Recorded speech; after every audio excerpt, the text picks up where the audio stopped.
Good morning, Steve. Thanks for taking the time today. I appreciate it. Oh, hi, Mike. Nice to be talking to you. Thank you so much. Steve Hackett, for those that don't know, extraordinary guitar player, spent a lot of time in Genesis, but spent even more time on solo works. Steve, how many solo albums do you have out? Is it over 30?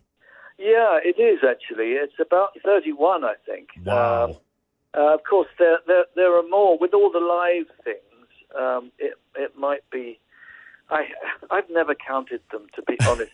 I mean, I get mixed up with the bootlegs and everything. It's probably 100 or so. Is that a sign that you're working too much? That you've lost count of your work? I don't know. It's like John Wayne with horses, really. I've ridden too many, but I love doing it, so you can't stop me. Right. And so you're coming to the Cabot Theater in Beverly here in Massachusetts, October 11th. It's you're doing the Genesis Greats, Lamb highlights, and of course your solo work. And then the live album is out. The Lamb Stands Up live at Royal Albert Hall. All this to celebrate the 50th anniversary of the Genesis album, Lamb Lies Down on Broadway. Yeah. I've been listening to The Lamb Stands Up at the Royal Albert Hall. Much like your other Genesis Revisited and Genesis Greats albums, phenomenal. You have an incredible band with you and just great stuff. Is that how the show is going to be set up at the Cabot? You start off with a lot of your solo stuff from your myriad of solo works, and then you kind of do a set of your selections from The Lamb Lies Down on Broadway. Is that how it's going to be at the Cabot? Pretty much, yeah. Some of the solo stuff was written with the Genesis guys, so stuff with Mike Rutherford and what have you helped me on my first solo album. So we celebrate that. Of course, A Voyage of the Acolyte, that is 50 years old. Wow. Roughly the same sort of period as the Lamb. But I try and cover all bases. We do new stuff, we do old stuff, we honor the past and celebrate the future. Yeah, they are a great band. I have to say I'm very proud of the band that I front. They are incredible, but then so was Genesis. So got to celebrate everything, really. Right. I've heard you or read you've said in the past that The Lamb Lies Down on Broadway is a double album. That it probably could have been a better or just a single album. But it couldn't have happened because the members of Genesis could probably never have agreed on what songs to cut. Are these selections in these shows and on your live album, is that what your list would have been for a single Lamb Lies Down on Broadway album? Yeah, pretty much. I think if it was just the music, of course you got the story, so the story needs to be told as well. And I've done, or I am doing, live the tracks where guitar has got most to say within them, because otherwise I would be giving way to, a lot of keyboard solos, great though they are. There are many times when guitar has to dip in and out. So I have to do the things that are relevant, but also I like to think that I choose the things that are the best songs, and not just the things that serve the story, but things that stand up on their own. So I guess the Lamb Stands Up as a title is not without merit. I like to think it's descriptive, and I think the title track, for instance, of Lamb Lies Down on Broadway, works in its own right. I mean, it never was a hit single. It's probably too complicated, but there's an aspect of Broadway in there, probably in the chorus, really. But you've got that virtuistic keyboard part that's driving the whole thing throughout it, and vocals that are, hard on the heels of that. So it really stands alone. There isn't really anything quite like it. It's almost like, harpsichords on speed or something. During the time of that recording of that album and the tour afterwards, it was from what I've read, it was a very tense time for the band. Peter Gabriel, who was the lead singer at the time, was already exploring different things. You weren't exactly happy with what you were able to contribute to the band. You wanted to contribute more. The album itself had a completely different sound, like from the previous, like Selling England by the Pound. It seemed like there were tighter songs, and the production was a little glossier. Is that fair to say? Well, I would say that with Selling England by the Pound, I like to think of it more as a guitar album.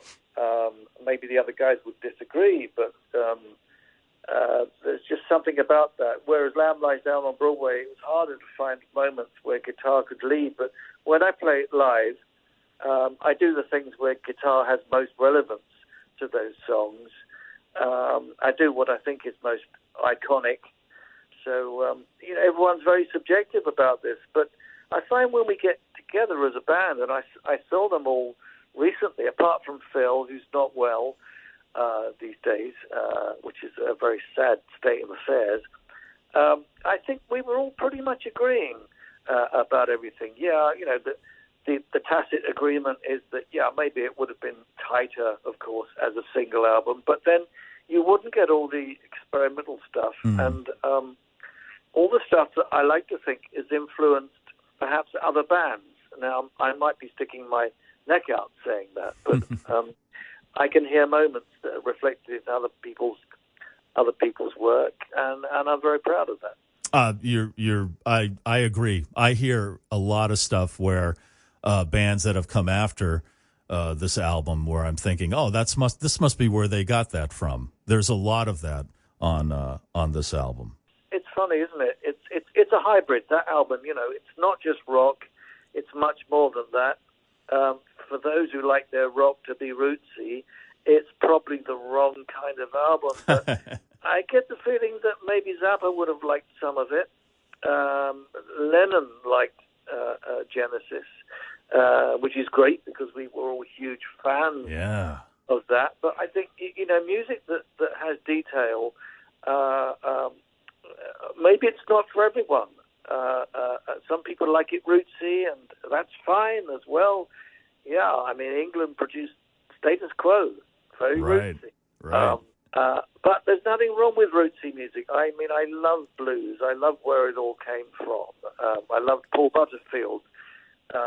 Loved Mike Bloomfield.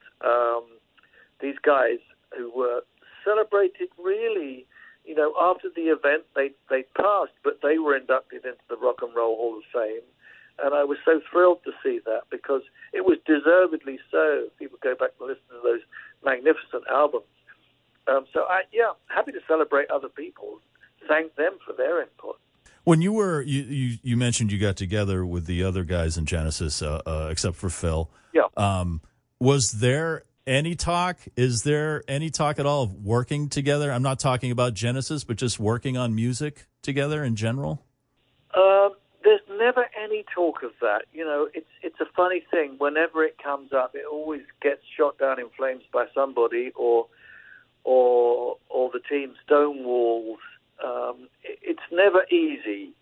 I guess it's because everyone is used to having control in their own kingdoms of music, and so that's a hard one. But I think if the right issue came along, if I was to say, I'd be dying to say to them, "Hey, should we all reform for world peace?" I know what would have happened. The room would have gone silent. What can you do? I like to think that, well, individually, and music itself can do something that politicians refuse to do. And, music's not there to divide. It's to bring people together and heal, Otherwise, we're all going to implode. So until we do, I'm happy to, do what I can, bring my band. Well, I will leave it at that with those words, sir. That's great. And you can see Steve Hackett, his amazing band, Lamb highlights and solo stuff at the Cabot Theater in Beverly on October 11th. If you want to get a preview of that, the Lamb stands up live at Royal Albert Hall, an excellent live recording. And he's got a lot of, as we spoke, we're over 30 solo efforts and then a lot of live stuff, which is just brilliant. So, Steve Hackett, looking forward to seeing you and the band, and thank you very much for your time. Mike. Thank you. Lovely talking.